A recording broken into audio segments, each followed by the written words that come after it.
Okay, अब मेरी बात ध्यान से एक बार सुन लो, फिर मैं आगे डिस्कशन करूंगा इस चीज के ऊपर। कई बच्चों का कहना है कि सर विंड, बिल्कुल बेटा आपका कहना भी सही है। कई बच्चों का कहना है सर सरफेस के साथ फ्रिक्शन होगी, बेटा आपका भी कहना सही है। इवेंचुअली मैं सीधा सीधा ओवरऑल ये बात कह सकता हूँ कि sir once this ball is kicked, एक टाइम के बाद ये बॉल रुकेगी जरूर, मान गए बेटा। अब रोकने वाला कौन? सर एक तो देखो मेरी बात सुनना, आगे जाके तुम पढ़ोगे और लास्ट पहले भी पढ़ के आए हो 9th क्लास में, फ्रिक्शन नामक एक चीज होती है। अब फ्रिक्शन तुम पढ़ोगे कि सर दो सरफेसेस के बीच में होती है। जब एक सरफेस दूसरे सरफेस के रिलेटिवली आगे बढ़ता है ना, तो सर ये नीचे वाला सरफेस उसको पीछे को फोर्स लगाता है, जिसको तुमने नाम दिया था फ्रिक्शन। डिटेल में मैं आगे जाके जाऊंगा, सिर्फ अभी के लिए सिर्फ मैं वर्ड यूज कर रहा हूँ। अब एक बात सुन लो कि सर कई बच्चों ने बोला कि सर एयर, बिल्कुल बेटा, अगर वहां पे एयर प्रेजेंट है तो हमेशा याद रखो एयर एक ऐसे, तुम लोग आगे जाके पढ़ोगे वेट फ्रिक्शन, तो एयर एक ऐसी चीज है जो बेसिकली मोशन को अपोज करती है, और उसकी डायरेक्शन हमेशा क्या रहेगी सर, जिस डायरेक्शन में भी बॉडी जा रही है उससे ऑपोजिट डायरेक्शन में वो लगती है। अब तुम खुद सोचो, जब कभी भी बाइक पे जा रहे हो तो तुम्हें जो आगे से हवा होती है वो तुम्हें किधर को रोकने की कोशिश करती है? एक सेकेंड, ओके, ये बीच में खिचपिच मत किया करो प्लीज। ओके, ध्यान से सुनो, जो जो भी गाड़ी पे जा रहा है सर, उसको हमेशा एक हवा धक्का देती है। किधर को? क्या उसको आगे बढ़ने के लिए धक्का देती है? नहीं।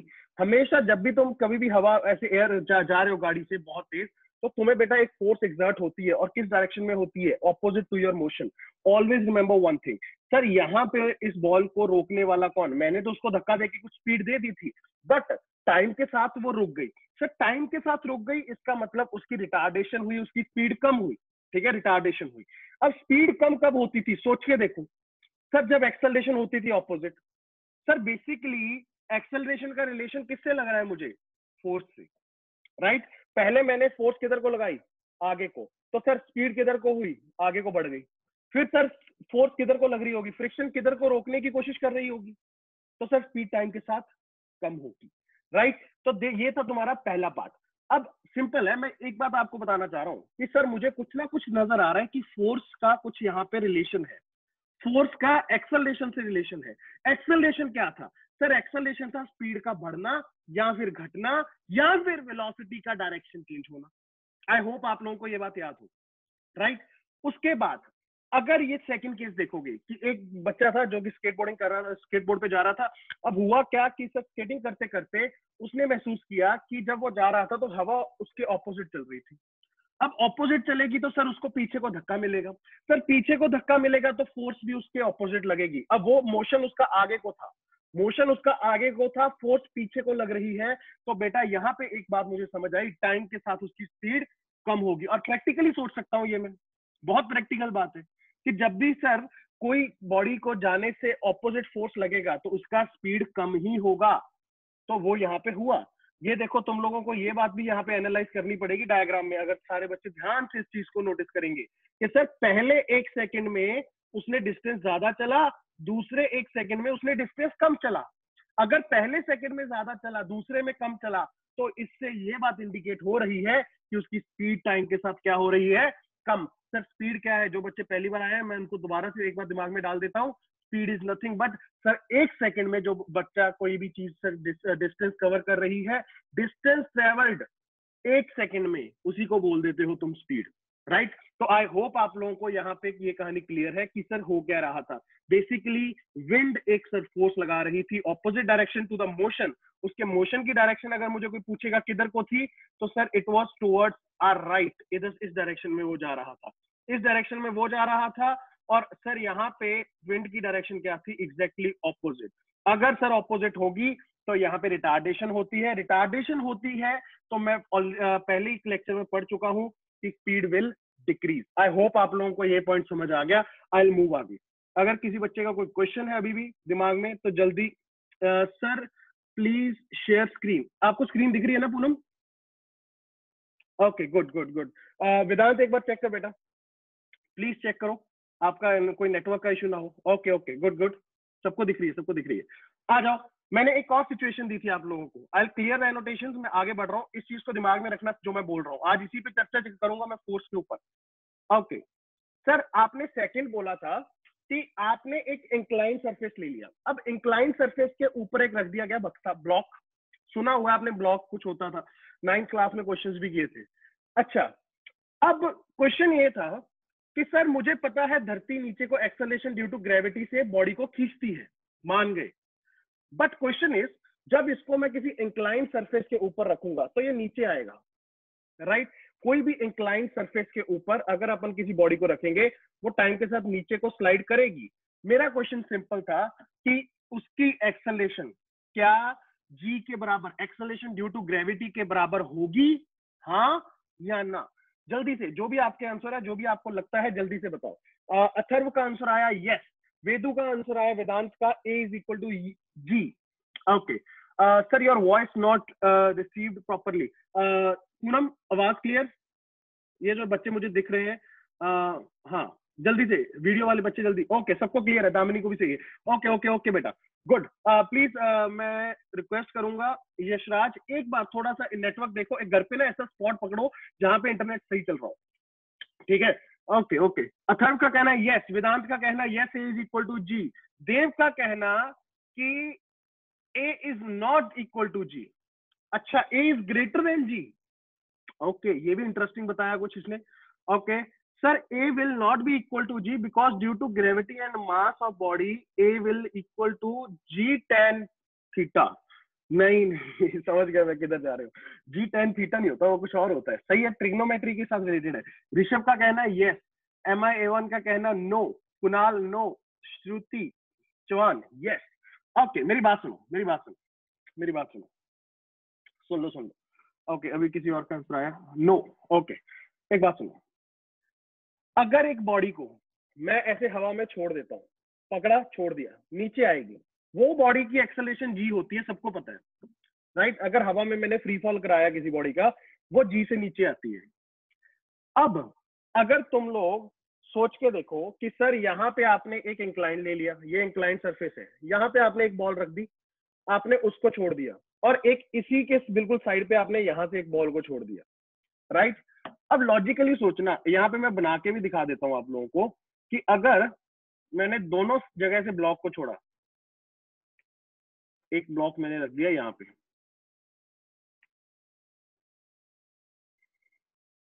राइट? हाँ, ये ब्लॉक की तो नो डाउट तुम बोलोगे एक्सेलरेशन जी होगी नीचे को, क्योंकि सर इस पे तो मुझे कोई डाउट ही नहीं है कि अगर कोई भी बॉडी को मैं हवा में छोड़ता हूं तो वो जी से एक्सेलरेट करते हुए नीचे आती है। ये मैंने बचपन में पढ़ा था ग्रेविटेशन चैप्टर में। अब सर यहाँ पे क्या कहानी है बेटा, एक बात सुनो मेरी ध्यान से, ये जी जो होगी सर लगेगी तो इस पे भी नीचे को ही, exactly it will direct towards the surface और द ग्राउंड, मान गया मैं।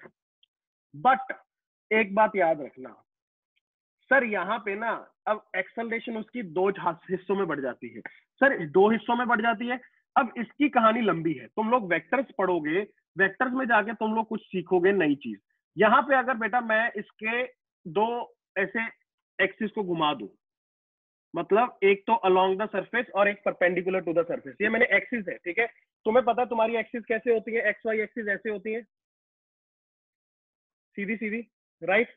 अब मैंने क्या किया, मैंने ये मान लो ये तुम्हारी y है, ये x है, तो ये xy है, मैंने xy को क्या किया, उठा के घुमा दिया, राइट? और यहाँ पे इसके साथ रख दिया। सर इससे क्या होगा? सर इससे इतना होगा बेटा, बस ध्यान से सुन लो। अब यहाँ पे ये एक्सेलरेशन ना दो हिस्सों में बढ़ जाएगी, एक तो इस डायरेक्शन में और दूसरा इस डायरेक्शन में। सर ये क्यों? अरे बेटा पता है क्या होता है, यहाँ पे अगर तुम किसी बॉडी को रखते हो ना, वो कुछ दबाव भी डालती है, तुम्हें पता है, ऑब्वियस सी बात है, अगर मैं किसी सरफेस पे किसी बॉडी को रखता हूँ वो वहां पे भी दबाव डालना स्टार्ट कर देती है, तो कुछ एक्सेलरेशन उसकी टुवर्ड्स द सरफेस हो जाती है बेसिकली। ध्यान से सुनना, ये बहुत इंपॉर्टेंट बात बोल रहा हूँ, तुम लोगों को आगे जाके रियलाइज हो जाएगा ये जो मैं बोल रहा हूँ। इधर देखना, जब मैं वेक्टर पढ़ाऊंगा ना, अपना पहला दूसरा चैप्टर ये, तो तुम समझ जाओगे कि सर ने कुछ बताया था। हमेशा याद रखो, एक वेक्टर क्वांटिटी को एनालाइज करने के लिए, पढ़ने के लिए अपन दो हिस्सों में बांट सकते हैं, क्योंकि ये क्या ब्लॉक ये एक्सेलरेशन की डायरेक्शन में चलने के लिए सर फ्री है ना, चल ही नहीं सकता। क्या उसके बीच में से चीरता हुआ निकल जाएगा क्या? पॉसिबल ही नहीं है। सर ये जाने के लिए किधर को फ्री है? Sir along the surface. तो सर क्या उतनी एक्सेलरेशन से जा पाएगा ना? क्यों? क्योंकि कुछ तो सर इसने दबाव लगाने पे अपना जोर दे दिया, तो बाकी कुछ एक्सेलरेशन से उधर जाएगा। हमेशा याद रखना, एक वेक्टर क्वांटिटी को तुम काट देते हो दो हिस्सों में, आगे जाके रेजोल्यूशन ऑफ वेक्टर नामक देंगे अंग्रेजी में, उसको क्या होगा बाद में समझाऊंगा। बस एक बात याद रखो, यहाँ पे जी दो हिस्सों में बटेगी, और बेटा याद रखना कद्दू बटेगा तो दोनों साइड बटेगा, इधर भी और इधर भी। अब यहाँ पे ये वाला जो कंपोनेंट होता है जी का, राइट, ये जी डैश लिख रहा हूं मैं, अभी मैं पूरा इसको टेक्निकली नहीं पढ़ा रहा। ये जो जी डैश होता है ये होती है एक्सेलरेशन। और एक बात और याद रखना, क्योंकि ये जी डैश है जो भी, ये G dash will always be less than G, जो देव ने कहा था उससे उल्टा, राइट। और मुझे पता नहीं, शायद कई बच्चों ने पढ़ भी रखा हो, ये जी डैश के जो जी होती है ना, इसके दो कंपोनेंट होते हैं, एक कॉस थीटा होता है, एक साइन थीटा। ठीक है, क्या होता है कैसे होता है वो मैं अभी टेक्निकल नहीं जा रहा, बस मैं सिर्फ इतना बताना चाह रहा था कि अगर एक ब्लॉक को कहीं पे भी रखोगे सरफेस पे ऐसे इंक्लाइंड, तो वो नीचे जी से नहीं आएगा, उसकी एक्सेलरेशन कुछ ना कुछ कम हो जाएगी। क्यों? क्योंकि सर उसकी जी जो उसको नीचे खींच रही थी वो उधर को तो फ्री नहीं था मूव करना, इस वजह से उसकी जी कुछ एक्सेलरेशन उसको नीचे लेके आएगी, कुछ उसको हेल्प करेगी उसके ऊपर दबाव डालने के लिए। डिटेल में बात होगी आगे आने वाले चैप्टर में, राइट। तो प्लीज इतनी बात समझ लो कि ये सर ने सिचुएशन दी थी, क्योंकि लॉज ऑफ मोशन में ये बहुत बात होगी इसके इंक्लाइन प्लेन्स की, बड़े बड़े क्वेश्चंस करेंगे अपन इसके ऊपर बेस्ड। जल्दी से सारे बच्चे नोट कर लो और आगे बढ़ूंगा मैं। संभव कह रहा है कि sir my answer was right और रॉन्ग।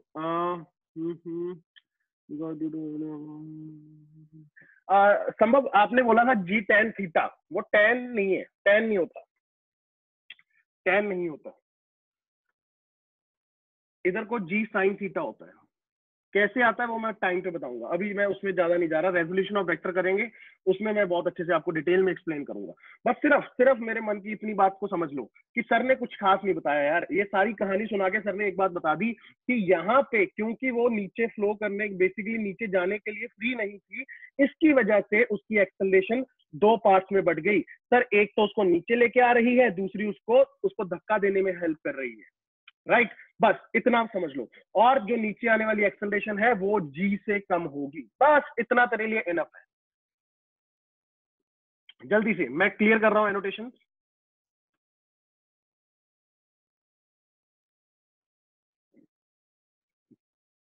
देखो ये बेस है अपना, ठीक है ना, ये अपने को काम आने वाला है बेटा, पहले दूसरे चैप्टर से ही ना ये चीजें अपने दिमाग में रहेंगी, आगे जाके स्ट्रगल नहीं होगी, ठीक है। इसीलिए मैं, अगर तुम लोग पूछोगे सर क्या बहुत अपन कुछ हाईटेक चल रहा है, नहीं, तुम लोगों को पता होगा अपन टच करते आ रहे हैं सब चीजों को, सिर्फ मैं आपको याद करवा रहा हूँ कि ऐसी क्वांटिटीज आपने पहले देखी हुई है।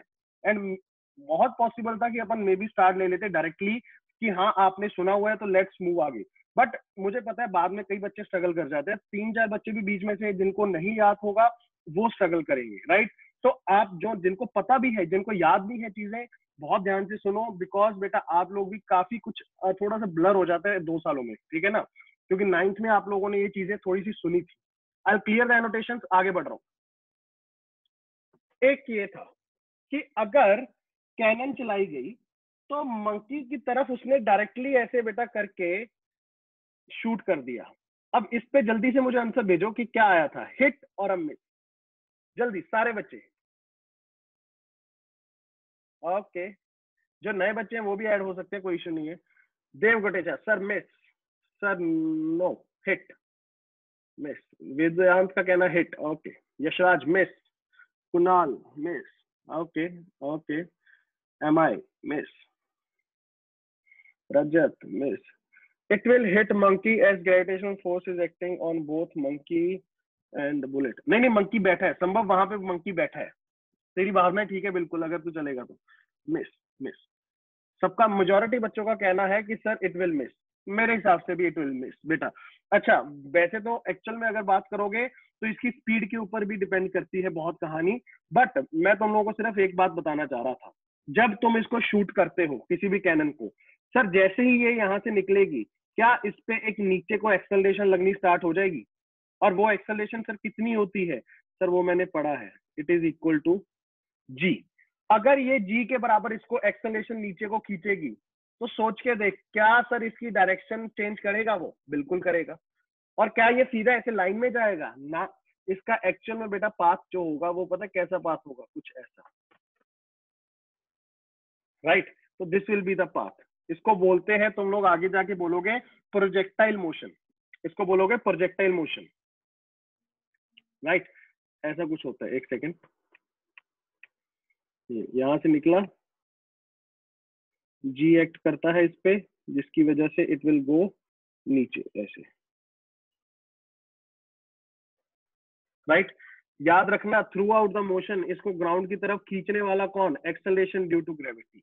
बस इतना पॉइंट मेरा, जल्दी से नोट कर लो, जल्दी से नोट करो। और ऑब्वियस ही बात है, answer will be, it will obviously miss, it will miss the target. जल्दी जल्दी जल्दी जल्दी, सारे बच्चे note it down. If cannon force is more than, अगर बहुत तेज, हाँ अथर्व, अगर बहुत तेजी से तुम कहो कि बहुत स्पीड देके सर भेजा गया, राइट? अच्छा, ग्रेविटेशनल एक्सेलरेशन के साथ उसका कोई लेना देना नहीं है, ठीक है? अगर ग्रेविटेशनल जो एक्सेलरेशन है उसके साथ कोई लेना देना नहीं है, स्पीड के ऊपर डिपेंड करेगा कि अगर स्पीड बहुत तेज कर दी। बट एक बात समझ लो, अगर मैं मंकी को पॉइंट मान के चलूं, एक पॉइंट, ठीक है, तो वो पॉइंट पे तो नहीं हिट करेगा, फॉर श्योर नीचे ही हिट करेगा। Will it land on the ground? Yes obviously it will, it will.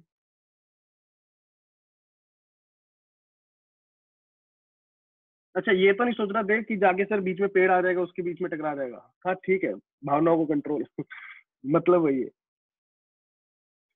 Okay okay, आजा आजा, आगे बढ़ रहा हूँ बेटा, जल्दी से जल्दी से जल्दी से आओ, नई चीजें स्टार्ट करते हैं। हेडिंग डाल लो, डायनामिक्स, डायनामिक्स। सर क्या कहानी है डायनामिक्स की? अब मेरी बात ध्यान से सुनना। मैंने आप लोगों को बताया था कि 11th क्लास में आप बेटा पढ़ोगे मैकेनिक्स, सबको याद होगा। अच्छा, मैंने बोला था मैकेनिक्स पढ़ने के साथ साथ मैकेनिक्स को अपन 3 पार्ट में बांटते हैं। एक होता है स्टैटिक्स, एक होता है काइनेटिक्स, और एक होता है तुम्हारा डायनामिक्स। स्टैटिक्स क्या होता है? सर स्टैटिक्स वो स्टडी, सर जहां पे बॉडी को रेस्ट पे अपन स्टडी करते हैं। जब बॉडी कोई रेस्ट पे होगी मैं उसको स्टडी करूंगा, मैं बोलूंगा मैं कौन सी ब्रांच पढ़ रहा हूँ मैकेनिक्स की? स्टैटिक्स पढ़ रहा हूँ। सेकेंड था काइनेटिक्स। सर काइनेमेटिक्स में क्या था, या काइनेटिक्स जिसको बोलते हो?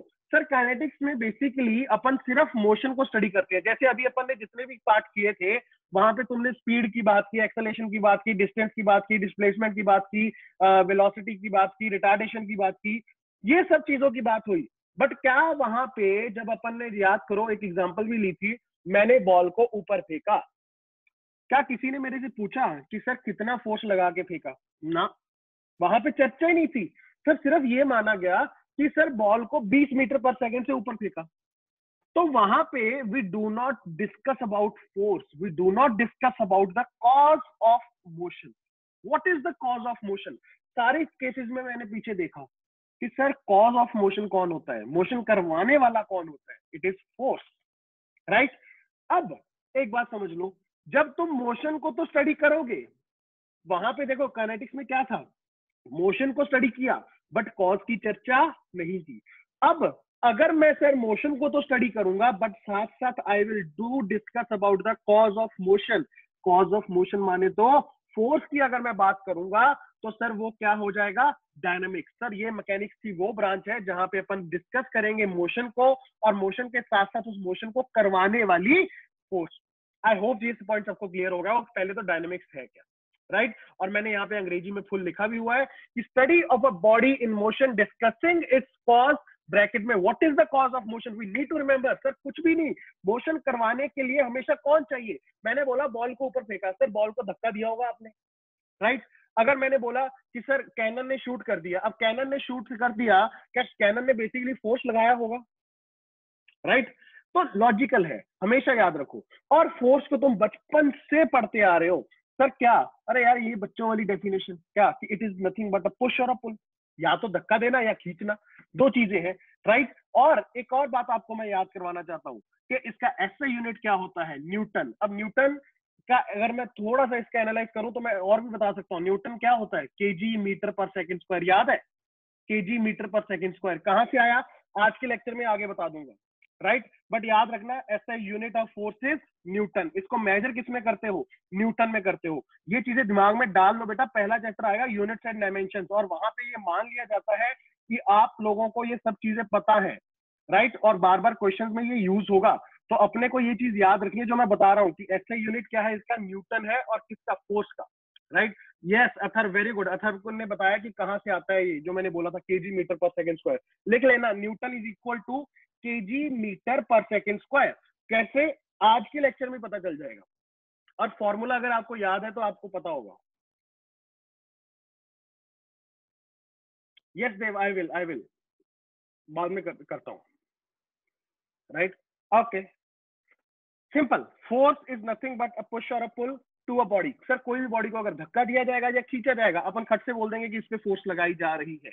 अब आप लोगों ने बचपन में बहुत पढ़ा हुआ था, मुझे नहीं पता याद कौन सी क्लास में, बट बहुत छोटी क्लासों से आप पढ़ते आते हो कहीं ना कहीं कि दो तरह की फोर्सेज होती है, एक कॉन्टेक्ट होती है, एक नॉन कॉन्टेक्ट होती है। सर कॉन्टेक्ट फोर्सेज कौन सी?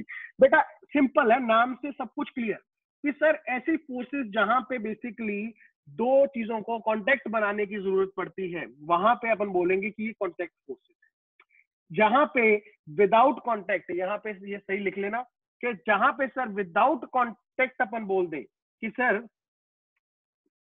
कोई फोर्स लग रही है, वो नॉन कांटेक्ट फोर्सेस होती है। सिंपल बात है। सर क्या कहना चाह रहे हो? एक बात बताओ, इधर देखना सारे बच्चे, इधर देखना। अगर मैंने बोला कि कोई बॉडी ऐसे हवा में जा रही है, मैंने हवा में उसको ऐसे भेजा, तो क्या ग्राउंड उसको रोकेगा क्या हवा में? क्या फ्रिक्शन फोर्स लगेगी क्या पीछे? ना। जैसे ही वो इसके मैंने ऊपर रख के इसको फेंका, तो ये इसके साथ ऐसे रब करते हुए जाएगा, तो नो डाउट सर इसको ग्राउंड क्या करेगा? ग्राउंड इसको पीछे को फोर्स लगाएगा। तो इसका मतलब सर फ्रिक्शन फोर्स लगने के लिए कांटेक्ट में होना जरूरी है। बिल्कुल बात सही, राइट। नॉर्मल फोर्स लिख दिया सर, नॉर्मल फोर्स। अब एक बात सुनना, नॉर्मल फोर्स को समझाने के लिए मैं आगे जाके डिटेल में बात करूंगा। मैं छोटी सी बात कर देता हूँ यहाँ पे, सिर्फ बता आपको समझाने के लिए। एक बात बताओ, जब मैं किसी बॉडी को हवा में छोड़ता हूँ, हवा में छोड़ता हूँ, उसको नीचे से खींचना स्टार्ट कर देती है धरती, सब मानते हो? हवा में कोई भी बॉडी को छोड़ते हैं तो सर बॉल को नीचे धरती खींचती है, बट जब वो ग्राउंड पे जाके टिक जाएगी तो सर रुक जाती है। ऐसा क्यों नहीं है सर? कि क्या सर सरफेस खींच रहा था उसको? नहीं। खींचने वाला कौन? अर्थ का सेंटर। अच्छा तो फिर रुकती क्यों है सर? ग्राउंड पे जाके क्यों रुक जाती है वो? बेटा पता क्या होता है, ग्राउंड पे जाके सर वो बॉडी सरफेस को फोर्स लगाती है। वो बॉडी जो जाके पहुंच गई, अब वो सरफेस को फोर्स लगाएगी, और सरफेस वापस उतनी ही फोर्स उसको ऊपर को लगा देता है, जिसकी वजह से तुम किस में आ जाते हो? रेस्ट पे। अपन लोग यहाँ पे बैठे हैं, राइट। तुम्हें पता है धरती अभी भी अपने को नीचे खींचने की कोशिश कर रही है, बट क्या अपन नीचे को अंदर धंसते हुए जा रहे हैं? ना सर। मतलब ये बेटा कि तुम सरफेस पे फोर्स लगा रहे हो, वो सरफेस आपको वापस से उतनी ही फोर्स ऊपर को लगा रहा है। अब ये जो वो आपको वापस फोर्स लगा रहा है, इसी फोर्स को बोलते हो नॉर्मल फोर्स। क्या बोलते हो? Normal force. याद रखना मेरी बात बहुत अच्छे से, मैं इसको आगे फिर एक्सप्लेन करूंगा। आप किसी बॉडी को अगर फोर्स लगाते हो, किसी सरफेस को फोर्स लगाओगे, तो बेटा वो सरफेस वापस आपको उतनी ही फोर्स लगाएगा। क्या कुछ याद है न्यूटन का थर्ड लॉ? वैसे तो आगे बात होगी, बट आई होप आप लोगों को याद होगा। Action has equal and opposite reaction, right. आपने अगर किसी सरफेस पे फोर्स लगाया तो वो आपके ऊपर ऑपोजिट फोर्स लगाएगा। यही सर, अब अगर हवा में होता है, सुनो, अगर बॉडी हवा में खचखच करके नीचे आ रही है, राइट, क्या वो रुकी? ना। क्यों सर? फोर्स ही नहीं लगा। जब वो ग्राउंड पे आके टिक जाएगी, ग्राउंड पे आके टिकने के बाद उसके ऊपर ऊपर को एक फोर्स लगने लगी, जिसको बोला आपने नॉर्मल फोर्स। तब इसका मतलब ये नॉर्मल फोर्स कब लगेगी? जब सर ये कांटेक्ट में आएंगे दो सरफेस। क्या बिना कांटेक्ट में नॉर्मल फोर्स लग रही थी? नो। तो रिमेंबर, और नॉर्मल फोर्स क्या है थोड़ा सा दिमाग में रख लो, आगे जाके वैसे टॉपिक बना के पूरा अच्छे से डिटेल में आज मैं समझाऊंगा, ठीक है? आज नहीं, नेक्स्ट लेक्चर में समझाऊंगा, ठीक? नोट कर लेना ये बात, बस थोड़ा सा जितना बताया याद रखना कि नॉर्मल फोर्स क्या है। सर जब दो सरफेसेस कांटेक्ट में आ जाएंगे, तो ये वाला जो ऊपर से आया, इसने सरफेस पे फोर्स लगाया, तो सर सरफेस भी वापस इस पे फोर्स लगाएगा। That is it. और अगर बात करोगे नॉन कॉन्टेक्ट फोर्सेस की, अरे सिंपल है। क्या सर? नॉन कॉन्टेक्ट क्या होती है? बिना कांटेक्ट के। सर बिना कांटेक्ट के फोर्स कैसे लगती है? तेरे सामने जो एग्जांपल है तूने सब देखा हुआ जिंदगी में। मैग्नेटिक फोर्स, दो मैग्नेट क्या आपस में टच करना पड़ता है उनको फोर्स लगाने के लिए ना? सर दोनों को पास में लेके जाता हूँ, खट से खींच लेती है, राइट? खट से खींच लेती है, इसका मतलब विदाउट एनी कांटेक्ट वो फोर्स लगा गई, मान गए sir, right? Electric force, sir electric force याद करो 10th क्लास में आपको बताया गया होगा, positive positive repel each other, negative negative repel each other, positive negative attract each other, याद है? तो याद रखना, जो दो चार्जेस आपस में फोर्सेस लगाते हैं उनको अपन बोलते हैं इलेक्ट्रिक फोर्सेस, राइट? तो क्या उनको टच करने की जरूरत पड़ती थी? नहीं सर।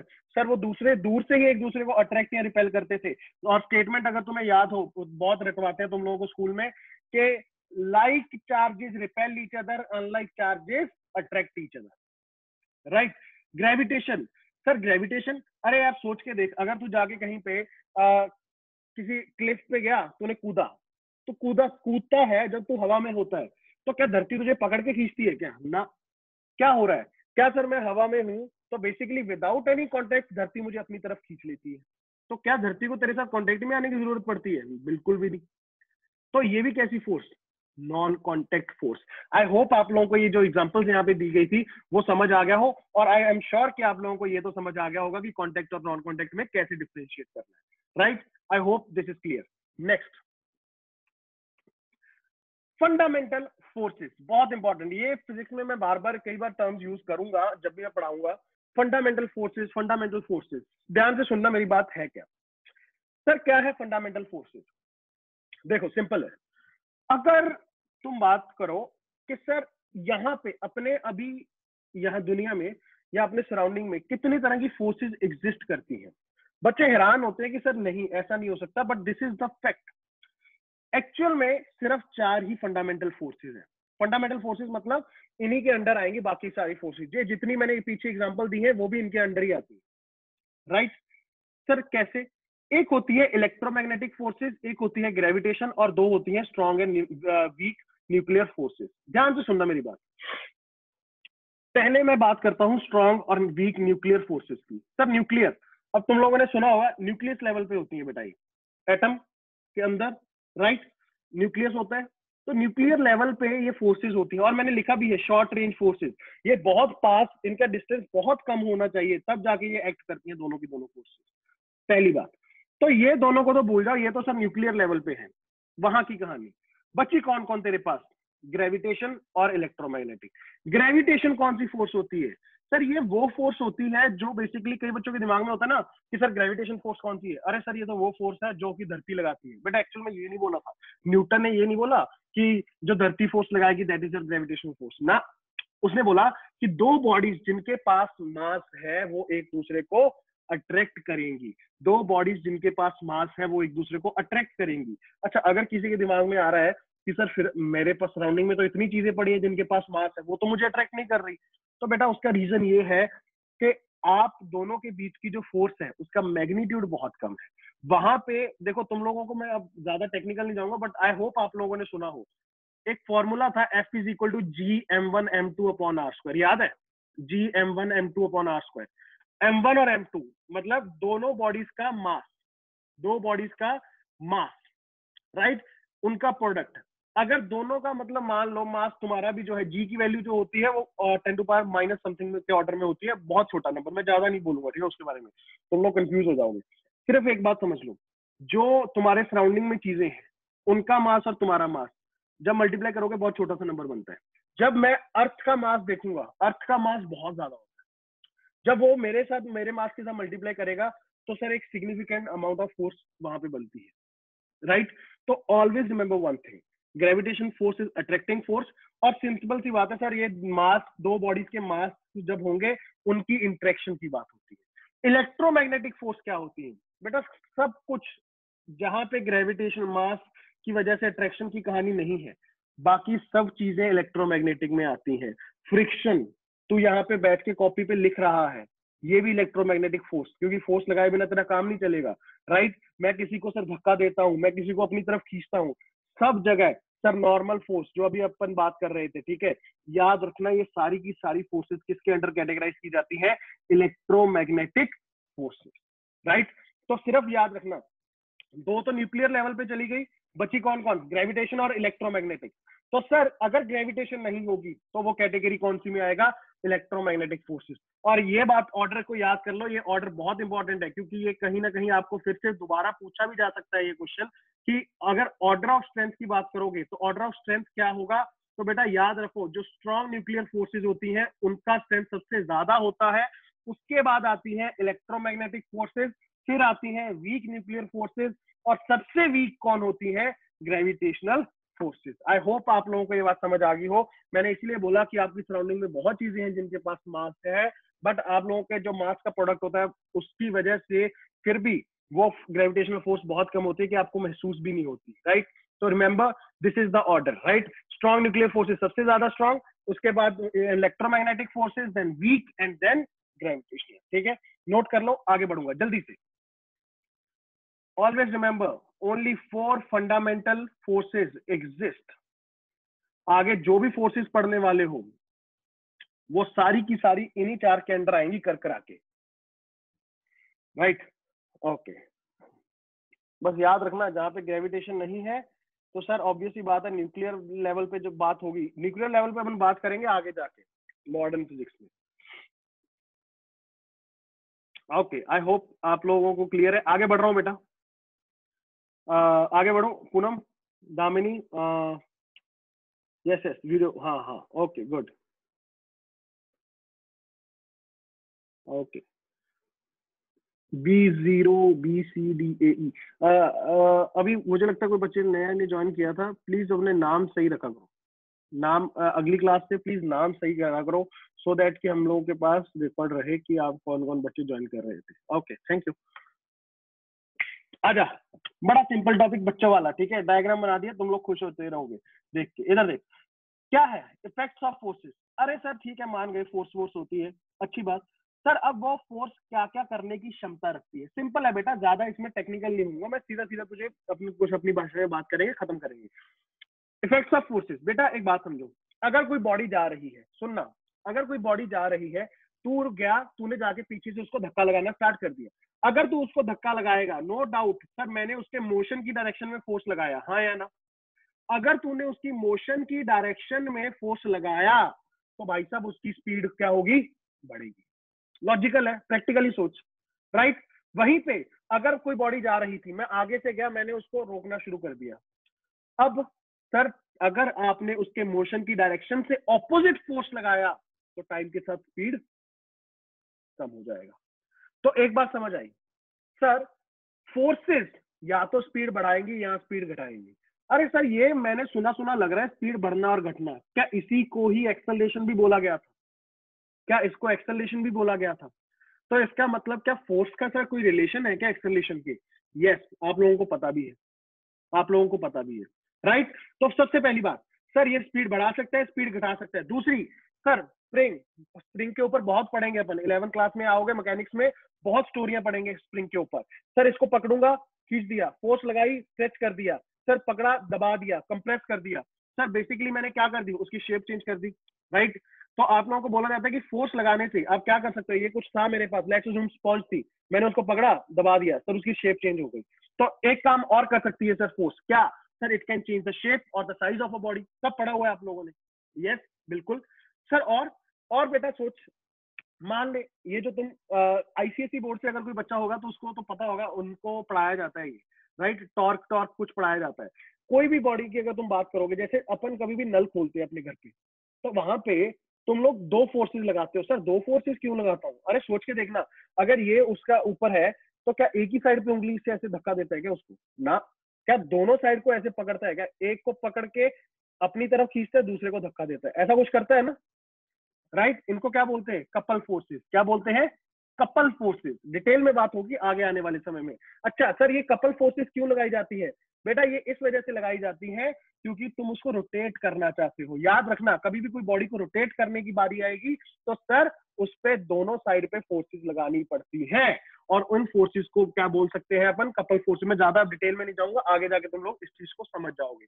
लास्ट, यहाँ पे बेटा एक महिला थी, उसके पास एक बॉल आ रही थी, आते आते उसने क्या किया, किक कर दिया, सर उसकी तरफ आ रही थी। अब यहाँ पे क्लिक करके उसने क्या कर दिया, डायरेक्शन को चेंज कर दिया। यस, देखो ध्यान से, अगर आप लोग ध्यान से देखोगे पहले डायरेक्शन किधर को थी, इट वॉज टुवर्ड्स लेफ्ट।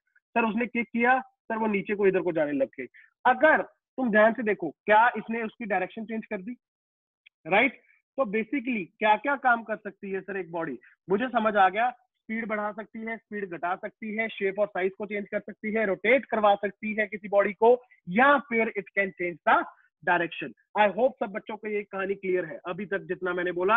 अगर क्लियर है बेटा जल्दी से show me your thumbs up, फिर मैं आगे बढ़ूंगा। जल्दी जल्दी जल्दी सारे बच्चे। ओके, किसी का मैसेज है? ओके हिमांशु, ओके बेटा कोई इशू नहीं। हिमांशु कल से अपन ना वहां पे सेटिंग में जाना, जो बच्चे के नाम कुछ अलग अलग आ रखे हैं, सेटिंग में जाके अपना नाम सेट कर लेना, ठीक है कल। ओके, इट्स इजी, मैं फिर आपसे बात कर सकता हूँ। ओके चलो आगे बढ़े। दामिनी क्लियर है बेटा? Okay good good Damini. Himanshu आगे बढ़ते हैं बेटा। Okay Yashraj good good good good बेटा। आओ, these are the types of forces. बेटा इसको मैं एक्चुअल में अभी आप लोगों को थोड़ा सा बताऊंगा, डिटेल में बात करूंगा लॉज ऑफ जो फोर्सेस है, न्यूटन लॉज को डिस्कस करने के बाद। ध्यान से सुनना। ग्रेविटेशन फोर्स सुन चुके हो, अभी अपन ने बात की, मास वास की बात कर रहे थे। इलेक्ट्रोस्टैटिक फोर्स, अब वो भी बात की, कौन सी? दो चार्जेस एक दूसरे पे फोर्स लगाते हैं, लाइक चार्जेस रिपेल करते हैं, अनलाइक अट्रैक्ट करते हैं। मैग्नेटिक बात हो गई, सर दो मैग्नेट पास में आती हैं, खट से करके अब खींच लेती हैं या धक्का देती हैं, मान गए। फ्रिक्शन फोर्स, ठीक सर, आपने बोला कि एक बॉडी दूसरे के ऊपर चलने की कोशिश करेगी, तो बेसिकली अगर रिलेटिव मोशन होगा दोनों के बीच में, मतलब एक दूसरे के रिस्पेक्ट में ये इधर उधर होने की कोशिश करेंगी, तो दूसरा सरफेस उसको रोकेगा, ठीक है, ये होता है फ्रिक्शन फोर्स। नॉर्मल फोर्स अभी मैंने बात की कि अगर सर कोई बॉडी को मैं सरफेस पे रखूंगा, वो सर सरफेस पे फोर्स लगाएगा, तो सर सरफेस उसको वापस रिएक्शन देगा। सर यहाँ पे अगर मैंने दीवार को धक्का दिया, दीवार को मैंने धक्का दिया, दीवार वापस मुझे धक्का देगी, राइट? तो अपने पास एक बात याद रखना, इसको बोलते हैं नॉर्मल फोर्स। कोई भी सरफेस पे तुम फोर्स लगाओगे तो वो सरफेस आपको वापस उतना ही रिएक्शन देगा, बस याद रखना उसकी डायरेक्शन ऑपोजिट होगी। इसमें मैं डिटेल में आऊंगा। टेंशन फोर्स, टेंशन फोर्स एक टॉपिक ऐसा है जो आपको बहुत इंपॉर्टेंट है, especially for numericals that we deal in laws of motion. मैं समझाऊंगा आप लोगों को, या सीधा एक बात समझ, थोड़ा सा मैं बोल ही देता हूँ। सर मान लो एक लड़का था, लड़के ने क्या किया, या लड़के को भी छोड़ दो, मान लो कि तुम्हारे पास वो था, वो समझते हो, तीर तीर कमान, राइट? अच्छा सर, तीर कमान में मैंने क्या किया, मैंने उसको एरो को लगाया, खींच दिया। अब तुम्हें पता है कि सर एक्चुअल में मैं ट्राई कर लेता हूँ बनाने की, पर मेरी ड्राइंग पे मत जाना, और ऊपर से वो भी इस पे, ठीक है? इधर देखो, ए यस, ये हो गया तुम्हारा बो। ओके सर, इसमें लगा दो तीर कमान। ओके बहुत बढ़िया, शाबाश, मतलब खुद को ही दे रहा हूँ, हाँ क्या बात है। आजा, ये ना देख, अगर बेटा मैंने उसको ऐसे खींच लिया, राइट? अब खींचने के बाद तुम जब छोड़ते हो तो सर वो अपने आप आगे खच से चला जाता है, तो सर आगे जा रहा है, तो इसका मतलब तो ये कि सर कुछ ना कुछ तो फोर्स लग रही होगी उसके ऊपर। हाँ बेटा बिल्कुल लगेगी। सर कौन लगाएगा? क्या सर आपने आगे को धक्का आपने दिया? नहीं, मैंने तो उसको पीछे को खींचा था। तो सर आगे को धक्का देने वाला कौन? एक्चुअल में क्या होता है ना, मेरी बात ध्यान से सुनना, कोई भी अगर स्ट्रिंग को तुम ऐसे खींच लेते हो, राइट? अगर कोई भी स्ट्रिंग को तुम खींचते हो, तो बेटा उसके अंदर ना जब वो टाइट हो जाती है तो एक टेंशन फोर्स प्रोड्यूस हो जाती है। कौन सी फोर्स? Tension force. जैसे मान लो अब सर एक बॉडी थी कोई भी, ठीक है, मैंने उसको लटका दिया, नहीं मैंने उसको, हाँ एक धागा लिया, छत से लटका दिया। सर देखो धरती उसको खींचना चाह रही है, बट क्या खींच पा रही है? नहीं। तो सर रुक क्यों गई वो? अरे क्योंकि धागा उसको स्ट्रिंग के साथ बांध के ऊपर टांगा हुआ है। तो सर इसका मतलब क्या है? क्या वो ब्लॉक पे या बॉडी पे ये धागा जो आपने लगाया, तो ये धागा क्या उसको ऊपर को फोर्स लगाता है क्या? लगाएगा ना यार, क्योंकि अगर फोर्स नहीं लगेगी, इक्वल फोर्स, तो क्या बॉडी रुकेगी क्या? नहीं। सर अगर बॉडी के ऊपर कोई बॉडी नीचे से धरती तो फोर्स लगाता ही है, तो वो तो नीचे खींचना चाहिए था, बट वो रुक गया। क्यों रुक गया? क्योंकि सर आपने बोला धागे से बांध के छत को टांग दिया, तो सर इसका मतलब तो ये है कि ये धागा जहां से बंधा हुआ है ब्लॉक पे, तो ये तो सर उसको ऊपर फोर्स लगा रहा होगा। बिल्कुल। क्या सर वो उतनी लगा रहा है जितनी धरती उसको नीचे लगा रही है? यस। तो ये सर कहां से आई, धागे के अंदर फोर्स कहां से आई? बेटा यही होती है तुम्हारी टेंशन फोर्स। याद रखना, बस सर ने इतना बताया था, जब भी कोई स्ट्रिंग को अपन टाइट कर देते हैं तो वहां पे उस स्ट्रिंग के अंदर एक टेंशन फोर्स जनरेट हो जाती है। अच्छा सर इसकी डायरेक्शन बेटा याद रखो, इट इज ऑलवेज अवे, ठीक है, इट इज ऑलवेज अवे। मैं ज्यादा डिटेल में बात करूंगा ये आगे, ठीक है, आगे अपन टॉपिक लेंगे टेंशन फोर्स और नॉर्मल फोर्स का, मैं डायग्राम बना बना के आप लोगों को दिखाऊंगा अच्छे से, वहां पे डिटेल में बात करेंगे। बस एक बात इसकी ब्रैकेट में लिख लो कि when a string is taught, taught मतलब टाइट हो जाती है, राइट, TAUT, टॉट, GHT वाला मत लिख लेना, ठीक है। When a string is taut, right, then basically उसके अंदर एक टेंशन फोर्स जनरेट हो जाती है, रिमेंबर दैट, राइट। डायरेक्शन किधर को होती है, कैसे लगती है, सब बात करेंगे डिटेल में। जल्दी से शो मी थम्स अप, मैं आगे बढ़ रहा हूँ, जल्दी जल्दी जल्दी जल्दी।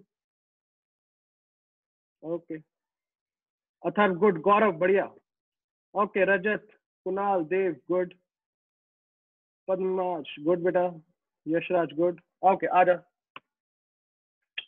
Newton laws of motion, Newton laws of motion, ध्यान से सुनना, कहानी है क्या सर, सबने सुना हुआ है, बस आप थोड़ा जल्दी जल्दी रिफ्रेश करवा दो, ठीक है।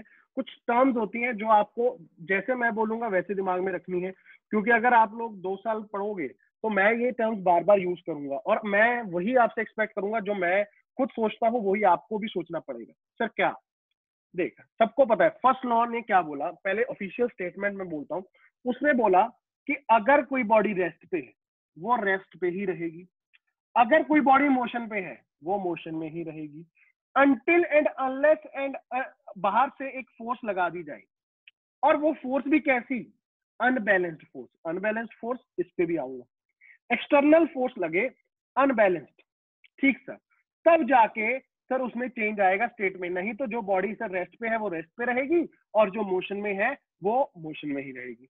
अब ध्यान से सुनना सर, अनबैलेंस्ड फोर्स नहीं समझा, इधर देख, अगर मान ले कोई ब्लॉक रखा हुआ है, ब्लॉक रखा हुआ है, ठीक है, मेरे सामने यहाँ पे मान लो एक ब्लॉक है, अगर मैं यहाँ से इधर से 10 न्यूटन लगाऊं और इधर से भी 10 न्यूटन लगाऊं, दोनों साइड से मैंने धक्का दिया 10 न्यूटन से, क्या ब्लॉक चल पाएगा, क्या क्या ब्लॉक चल पाएगा? नो, क्यों? अरे सर आपने तो जितना इधर से लगाया धक्का उतना इधर से लगा दिया, तो ये तो क्या बैलेंस फोर्सेज हो गई है। तो सर अगर बैलेंस फोर्सेज होंगी तो क्या आप रेस्ट वाली बॉडी को मोशन में ला पाओगे? नो। तो इसलिए अपने को कैसी फोर्सेज चाहिए, अनबैलेंस्ड फोर्सेज, रिमेंबर दिस, ठीक है। तो a body which is in the state of rest remains in the state of rest, obviously बात है सर, रहेगी, क्यों नहीं रहेगी, और अगर कोई बॉडी मोशन में है तो सर वो मोशन में रहेगी। अच्छा कई बच्चे बोलते हैं कि सर अभी तो आपने एग्जांपल दी कि बॉल को किक किया बॉल रुक गई, तो सर वहां पे क्या कैसे रुक गई, वहां पे तो कोई फोर्स नहीं लग रहा था, बेटा लग रहा था, वहां पे उस पर फोर्स लग रहा था, कौन सा, फ्रिक्शन फोर्स, ग्राउंड उसको पीछे को फोर्स लगा रहा था, फ्रिक्शन फोर्स, तो ये मत सोचना कि वहां पे सर फोर्स नहीं लग रहा था। तो ऑलवेज रिमेंबर, जब भी कोई बॉडी अगर रेस्ट पे है तो बेटा वो रेस्ट पे रहना चाहती है।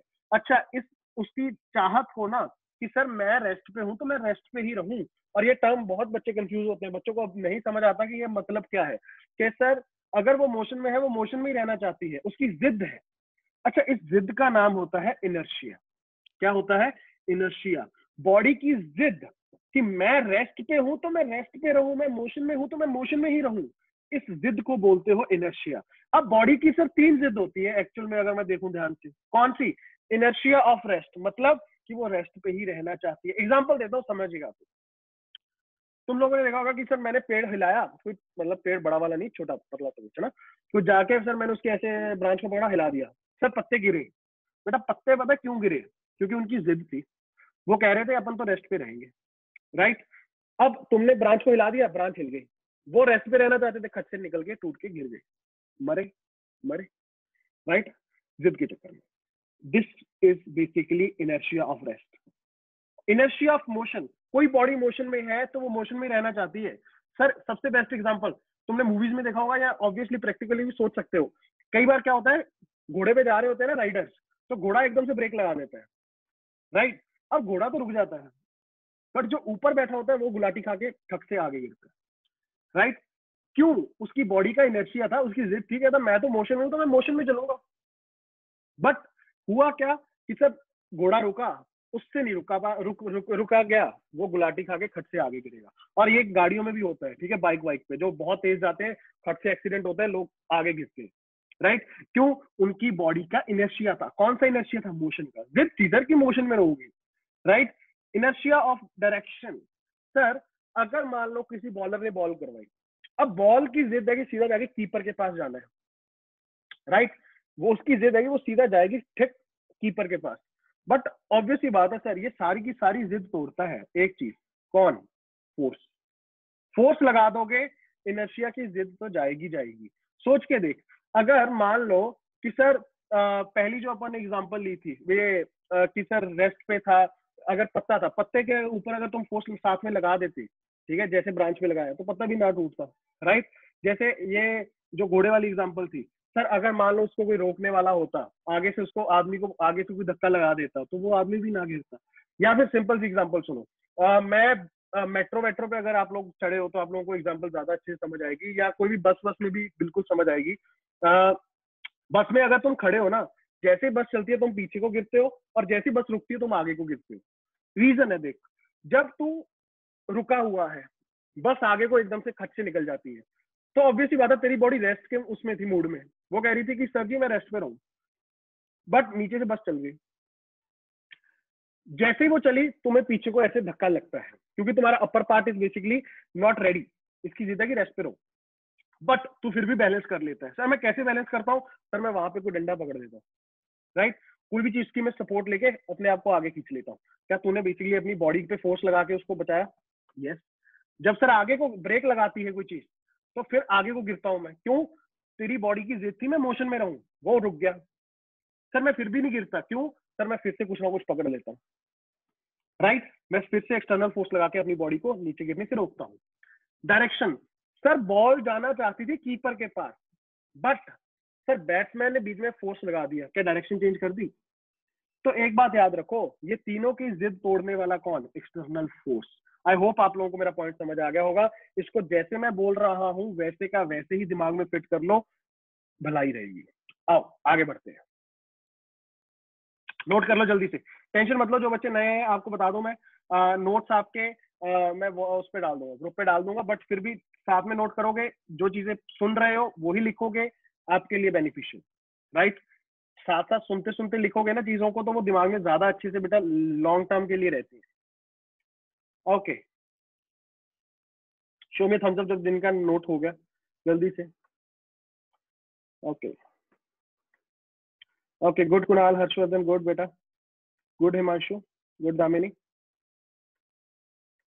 Good good good good. सबका हो गया क्या? ओके, बालेराव साहब ने भी कर दिया फतेह। ओके चलो, देख, बैलेंस और अनबैलेंस जल्दी से, बस सिर्फ यहाँ पे एक काम करो कि डायग्राम बना लो, इसके ऊपर मैं चर्चा नहीं करूंगा, ठीक है। अच्छा एक सेकंड, क्वेश्चन आया sir, when we are sitting in the bus and urgent brake is applied, okay, so are upward body move in front but downward. क्योंकि बेटा डाउनवर्ड पे क्या होता है, देखो डाउनवर्ड क्या है, तुम बैठे हो, ठीक है, अब सीट है, सीट के ऊपर बैठे हो, तो अब सीट क्या उसके साथ कॉन्टेक्ट में है? यस।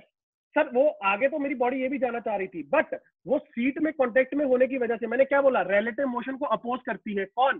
फ्रिक्शन। तो वो फ्रिक्शन फोर्स क्या कर लेती है, आपको होल्ड करती है और पीछे को रोक लेती है।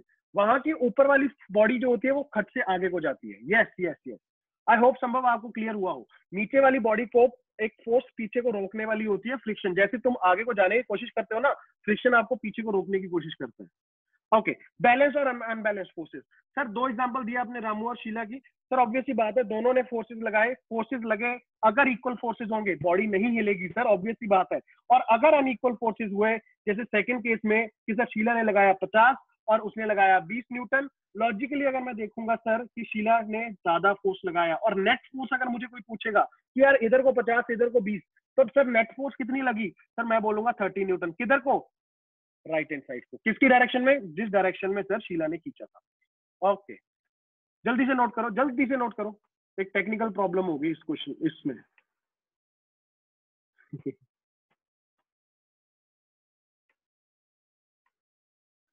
जल्दी जल्दी जल्दी जल्दी, शीला गंदी हो गई थी, चल जल्दी जल्दी।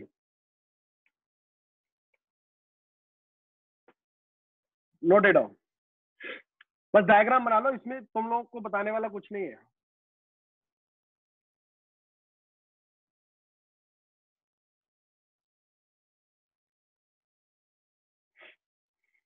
ओके, आगे बढ़ूंगा जल्दी से।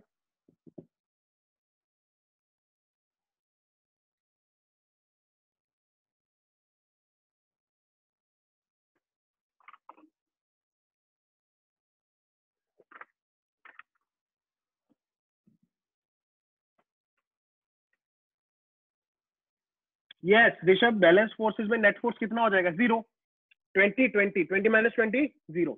ये भी तुम सीखोगे आगे जाके, सर क्यों अपन माइनस कर देते हैं, ये भी सीखोगे। वैसे प्रैक्टिकली समझ जाते हो तुम लोग, बट आगे जाके टेक्निकली अपन पूरा मैथमेटिकली भी प्रूव करेंगे वेक्टर शिफ्ट में। आओ आगे बढ़ रहा हूं बेटा। न्यूटन सेकंड लॉ, ये बहुत इंपॉर्टेंट है अपने लिए, बहुत इंपॉर्टेंट है, ध्यान से सुनना। न्यूटन सेकंड लॉ, बच्चों को लगता है सीधा सीधा कि सर जो फॉर्मूला अपन डिराइव करते हैं वो ही बताया था न्यूटन ने। नहीं, न्यूटन की स्टेटमेंट जो थी वो थी the rate of change of momentum of a body is equal to the force applied on it, external force basically applied on it. अब यहाँ पे होता क्या है कि तुम लोगों के लिए एक नई टर्म यूज होती है कि सर ये मोमेंटम, पहले तो इस मोमेंटम को अच्छे से समझ लो कि ये मोमेंटम है क्या। बेटा लॉजिकली सोचते हैं कि सर एक्चुअल में मोमेंटम क्या है। देखो तुम लोगों ने सबने बोला कि सर बॉडी पोजीशन चेंज करेगी तो बॉडी मोशन में, मान गया, मैं भी मान गया, ठीक सर। अब हर बॉडी के पास सर मोशन होगा, सोच के देख, जो बॉडी बहुत धीरे धीरे चल रही है वो भी मोशन है, जो बॉडी बहुत तेज चल रही है वो भी मोशन है। सर ठीक बात, पोजीशन चेंज होगी तो मोशन तो होगा, बट अब कितना मोशन, किस बॉडी के पास कितना मोशन है, इस चीज को फिगर आउट करने के लिए एक नई क्वांटिटी को इंट्रोड्यूस किया गया जिसको नाम दिया गया मोमेंटम। और ऑब्वियस सी बात है, जिसकी सर स्पीड ज्यादा होगी, मैं बोल सकता हूँ उसके पास मोमेंटम ज्यादा होगा, वो जल्दी मोशन में होगी। ज्यादा मोशन में मतलब ज्यादा तेज आ रही है, लॉजिकल है। तो हमेशा याद रखो एक ऐसी फिजिकल क्वांटिटी जिसको इंट्रोड्यूस क्यों किया गया, सो दैट कि तुम क्वांटिटाइज कर सको। क्वांटिटाइज मतलब कि सर मैं क्वांटिटी जानना चाहता हूं मोशन की, तो एक बॉडी की क्वांटिटाइजेशन करने के लिए सर एक नई इंट्रोड्यूस की गई physical quantity which is was known as momentum, and momentum is equal to mass into velocity. सीधी बात सर, डायरेक्टली प्रोपोर्शनल किसके, जिसका स्पीड ज्यादा उसका सर उतना ही ज्यादा मोमेंटम होगा, और मास उसकी क्या है, कांस्टेंट टर्म है।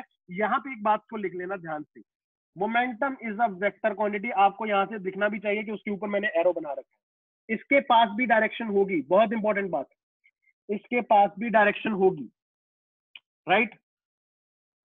इसकी डायरेक्शन डायरेक्टली किस पे डिपेंड करेगी, वेलोसिटी पे। बिल्कुल सर, क्या मास के पास डायरेक्शन होती है? ना ना ना ना ना, मास कैसी क्वांटिटी, मास स्केलर क्वांटिटी। यस, मोमेंटम क्या है सर, बेसिकली क्वांटिटी, एक मोशन की क्वांटिटी किसी बॉडी की पता करनी है तो मैंने नई क्वांटिटी को इंट्रोड्यूस कर दिया, मोमेंटम। आई होप आप लोगों को क्लियर हो। फॉर्मूला याद रखना, momentum is equal to mass into velocity. और ऑब्वियस ही बात है सर, इसका एसआई यूनिट क्या बन जाएगा sir, SI unit will be kg metre per second. सोच के देखना सर, मास का क्या होता है केजी, सर स्पीड का क्या होता है मीटर पर सेकंड, या वेलोसिटी का मीटर पर सेकंड, तो सर इसका हो जाएगा केजी मीटर पर सेकंड। यहाँ पे मैंने एक छोटी सी एग्जांपल दी आप लोगों को, जो कह रही है कि 1 केजी की बॉडी है, अगर वो 5 मीटर पर सेकंड से जा रही है तो सर उसका मोमेंटम कितना लिया आपने, +5 केजी मीटर पर सेकंड। और दूसरी बॉडी सर लेफ्ट साइड में जा रही थी कितने से, 10 से, तो आपने उसका कितना लिखा, -20। अब सर क्यों प्लस और क्यों माइनस, बेटा सिंपल है, मैंने उस दिन भी बताया था। न्यूमेरिकली डायरेक्शंस को अपन कैसे डिफाइन करते हैं सर, वेक्टर क्वांटिटी है मुझे पता है, अब डायरेक्शन होगी सर ये भी पता है। सर डायरेक्शन को मैं कैसे फिगर आउट करूंगा, अरे भाई राइट हैंड साइड को मैं क्या मान लेता हूँ, positive, sir left hand side को क्या मान लेता हूँ, नेगेटिव। तो आई होप आप लोगों को ये बात समझ आ गई, राइट। तो दिस इज द केस, जल्दी से नोट करो फिर आगे आगे आगे बढ़ो।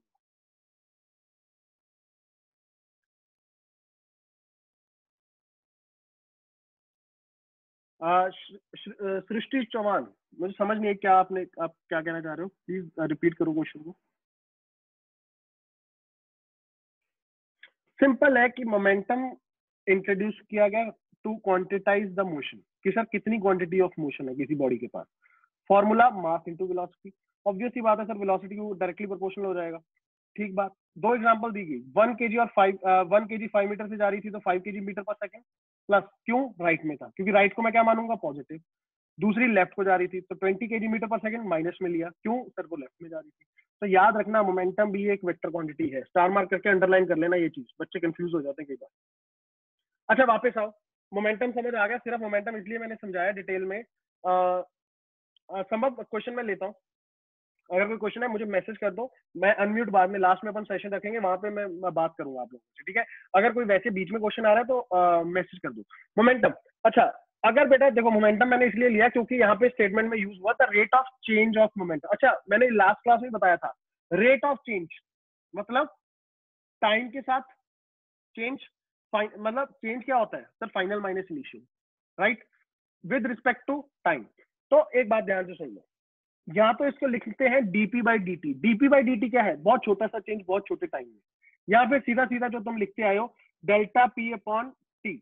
अब मेरी बात ध्यान से सुन लो, यहाँ पे एक चीज है sir, change in momentum upon change in time. ये डीपी डी क्या लिखा है, मैं ज्यादा डिटेल में नहीं जाऊंगा, बस लिख लेना।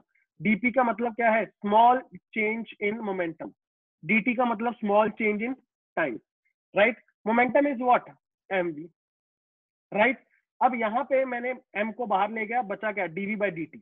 अब change in velocity with the time, शायद आप लोगों को कुछ याद आ रहा हो, change in velocity with time, rate of change of velocity क्या था, शायद आप लोगों को याद आ रहा हो। अगर नहीं आ रहा तो इधर देखो सर, एक बोला गया कि बॉल थी, राइट, वो बॉल जा रही थी u वेलोसिटी से, मास था उसका m।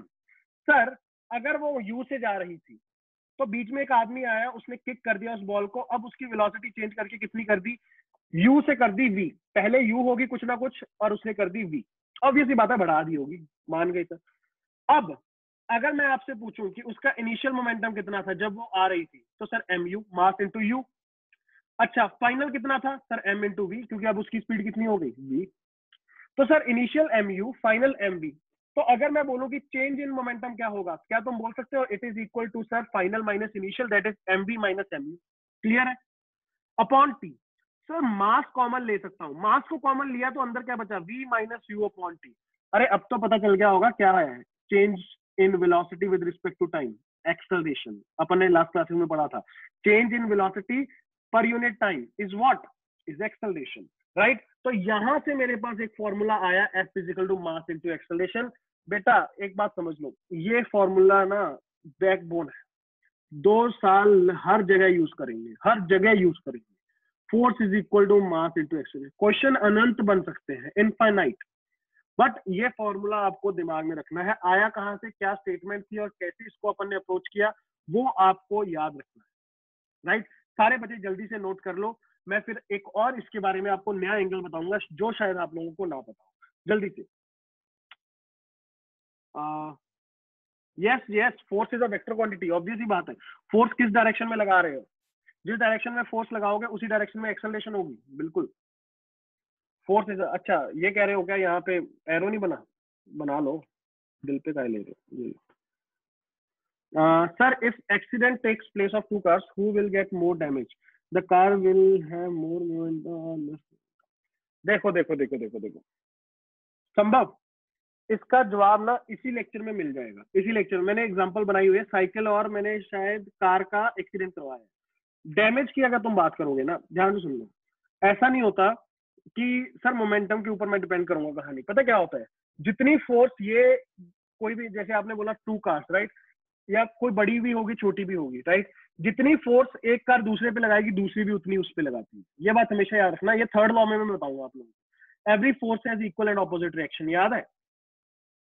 तो साइकिल का भी अगर किसी मान लो कार से एक्सीडेंट होता है, फोर्स हमेशा हमेशा डिफरेंट होगी, right. Sir are you married, married, वाह क्या क्या सवाल है, क्या सवाल है बेटा। नहीं सर आई डाउट, हाँ देव, अगर लिख सकते हो तो लिख दो, अगर बाद में बात करनी है तो बाद में बात करते हैं, ठीक है, अपन लास्ट में कनेक्ट करेंगे, बातें बातें करेंगे, ठीक है। अब मैं थोड़ा सा लेक्चर को जल्दी सम अप कर दूंगा, मैं 5 मिनट रखूंगा, ठीक है, अपनी बातों के लिए। ओके ओके देव, एक सेकेंड, ओके नोट कर लिया। इसका ना जो सेकंड पार्ट मैं बताना चाह रहा हूँ आप लोगों को, वो बहुत इंपॉर्टेंट है, मैं बता रहा हूँ आपको क्यों, क्योंकि वहां पे एक चीज आप यहाँ पे मिस करते हो हमेशा, आप लोग क्या करते हो कि इसी चीज को बस F is equal to mass into acceleration को दिमाग में रख लेते हो, और इसी स्टेटमेंट के अंदर से एक और चीज निकलती है जिससे भी क्वेश्चन बनते हैं और आप लोग हमेशा स्ट्रगल करते रहते हो। क्या है सर वो ऐसी चीज जो हमें नहीं पता? इधर देख, तुमने बोला कि sir force is equal to change in momentum upon time, मान गए सर, ये बात क्लियर थी। अब यहाँ पे तुम लोगों ने मास को बाहर निकाल लिया और अंदर को क्या रख लिया, क्योंकि जो कांस्टेंट चीज होगी वो तो चेंज नहीं होगी, उसको बाहर निकाल लिया और सिर्फ चेंज क्या आपने मान लिया, change in velocity upon time. अब सर आपने बोला कि sir change in velocity upon time, sir ये तो मुझे पता है, ये हो जाती है एक्सेलरेशन और मैंने बना दिया मास इनटू एक्सेलरेशन। बट बेटा ये सारी की सारी कहानी कब वैलिड है? Sir when mass is constant and velocity of the body is changing. क्या कभी ऐसा हो सकता है कि मास भी चेंज हो बट वेलोसिटी कांस्टेंट हो? यस, ऐसा होता है, right. Rocket propulsion is one of the case. या फिर मैं एक सिंपल एग्जांपल देने की कोशिश करता हूँ। मान लो अगर आपने एक बैलून लिया, बैलून के अंदर पानी भर दिया, उसको रख दिया किसी कन्वेयर बेल्ट पे, वो एक कांस्टेंट वेलोसिटी से आगे जा रहा है, आपने उसके अंदर पिन मार दिया, पानी टाइम के साथ निकलते जा रहा है, पानी निकलेगा, मास कम होता जाएगा। तो क्या मास को कांस्टेंट मानना सही ना? ऐसे केस में तो मास चेंज हो रहा है। तो ऑलवेज रिमेंबर, आपको क्वेश्चन भी मैं करवाऊंगा इसके ऊपर, कई बार क्या होता है कि सर वेलोसिटी कांस्टेंट होती है और मास चेंज होता है। आपको क्वेश्चन में दे दिया जाएगा कि a rocket is moving with this constant velocity and rate of change of mass is this, find out the force या ड्रैग इट एक्सपीरियंसेस, राइट, कितनी फोर्स वो एक्सपीरियंस कर रहा है। तो आपको बेटा याद रखना है sir velocity into rate of change of mass, this rate of, this is basically nothing but rate of change of mass, right, time के साथ कितना मास चेंज हो रहा है। This is basically your formula for force, right. Remember this, very very important. Conservation of momentum पे आऊंगा मैं, बिल्कुल आऊंगा वेदांत, बिल्कुल उस चीज पे मैं आऊंगा, इंपॉर्टेंट है वो, मैं बात करके आ जाऊंगा। ये मतलब इंट्रोडक्शन क्लास में अपन बात करेंगे, राइट। आप लोगों को सिर्फ मैं फ्रेश करवा रहा हूँ, और ये एक्चुअली क्या है ना, मैं इसलिए पढ़ाता हूँ ये स्टार्टिंग में आप लोगों को। रीजन बेटा ये है कि आप मेरी टर्मिनोलॉजी समझ लो, ठीक है। कई बार क्या होता है कि मैं कुछ अलग बोलता हूँ, तुम लोग कुछ अलग सुन के आए होते हो, तो वो टर्म्स अपना हो सकता है आपको पता हो, भावनाएं अपनी म्यूचुअल हो, ठीक है, बट कई बार आप मेरी भाषा नहीं समझ पाते। ये सिर्फ इंट्रोडक्शन क्लासेस से इतना फायदा होगा कि बाय द एंड ऑफ ये introduction classes you will relate कि हाँ भाई सर कैसे बोलते हैं, और सर जब ये बोलते हैं तो सर का मायना क्या है, राइट। आगे बाकी अपन जीरो से स्टार्ट करके सब आगे बढ़ाएंगे। रॉकेट प्रपल्शन का सर केस क्या है? बेटा जब भी एक रॉकेट को लॉन्च किया जाता है ना, तो याद रखो उसके अंदर गैसेस होती है, ठीक है, उसका फ्यूल जो होता है बहुत हैवी गैसेस होती है, तो टाइम के साथ वो गैसेस को बाहर निकालता जाता है। जब उसका मास कम होता है ना, तो बेटा याद रखना उसको एक पुश मिलता है, कहाँ को, ऊपर को, और ये कंसेप्ट वहां पे यूज होता है। कौन सा सर? कि sir when velocity is constant and mass is changing, तो ऑब्वियसली वहां पे एक बॉडी फोर्स एक्सपीरियंस करेगी। नोट कर लो स्टार मार्क करके, बाकी लॉज ऑफ मोशन में डिटेल में दोबारा से बात होगी, नो डाउट होगी। ओके, पूनम क्लियर है? गुड। दामिनी? ओके गुड बेटा, गुड गुड गुड। ओके,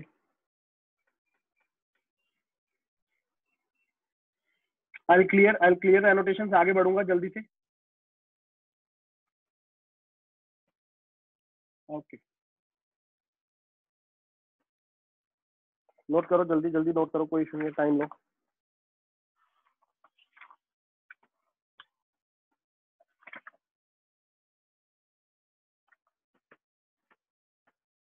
चलो एक काम करता हूँ, मैं आप लोगों को कुछ क्वेश्चन देके फिर अपन बातें करते हैं, ठीक है। 10-5 मिनट बातें भी करेंगे ताकि आप लोगों के डाउट्स वगैरह मैं क्लियर कर पाऊँ, ठीक है।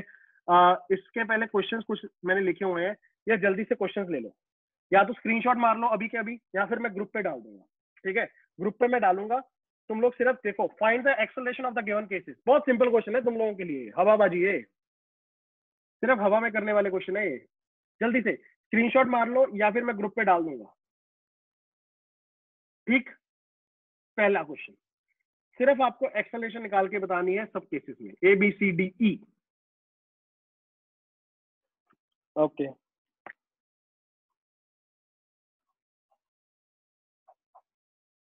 ओके आगे कर रहा हूं, दो क्वेश्चन और। if a rocket is moving up with the velocity 200 meter per second, its mass is decreasing at a rate 2 kg per second. Find the force experienced by it. अभी सुना है रॉकेट propulsion, अभी सुना है, right? अच्छा, और ये देखो पूछा गया कि अगर एक ऐसे बॉब मतलब कोई भी बॉल को पकड़ के ऐसे रस्सी से लटका दिया गया, बेसिकली पेंडुलम बना दिया, बोला गया कि इस पे इसकी एक्सेलरेशन कितनी है और फोर्स भी कितनी है, ये बताना। ओके, सोचना, और कल आते ही मैं डिस्कस करूंगा, ठीक है सारे बच्चे। फिर अपना थर्ड लॉ है, उसके ऊपर मैं एग्जांपल दूंगा कुछ आपको, और उसकी क्लैरिटी लेके आऊंगा, उसके ऊपर थोड़ी सी चर्चा करेंगे, ठीक है? और कंजर्वेशन ऑफ मोमेंटम वेदांत बिल्कुल पढ़ेंगे बेटा, अपन वो भी पढ़ेंगे, उस पर भी एग्जांपल्स कराऊंगा, अच्छे क्वेश्चन करवाऊंगा, राइट? ओके, इसको स्क्रीनशॉट कर लिया होगा, नहीं तो मैं डाल दूंगा ग्रुप पे, चेक कर लेना, ठीक है? ओके,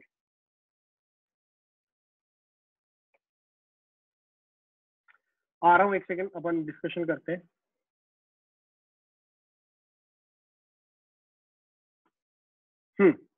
सारे बच्चे, किसी को कोई भी डाउट हो प्लीज जल्दी से हाथ रेज कीजिए, मैं आपको अनम्यूट करूंगा, फिर अपन बात करते हैं, ठीक है?